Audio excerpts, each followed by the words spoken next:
Hi guys, in today's video I'm going to show you how you can share YouTube video on Facebook. So first step you need to do is to open your YouTube. Once you open, you simply need to click on your YouTube channel in the bottom. So I want to share my own video. You can share any video. Then you need to click on your channel icon, go onto the videos, and here you can see different videos. And let's suppose I want to share this one. You simply need to click on three dots.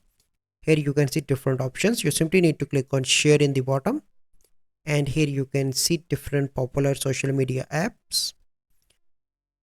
So I want to share that into my Facebook. So the first option is Facebook newsfeed. Select that, and here you can see that my video, and then you simply need to click on post.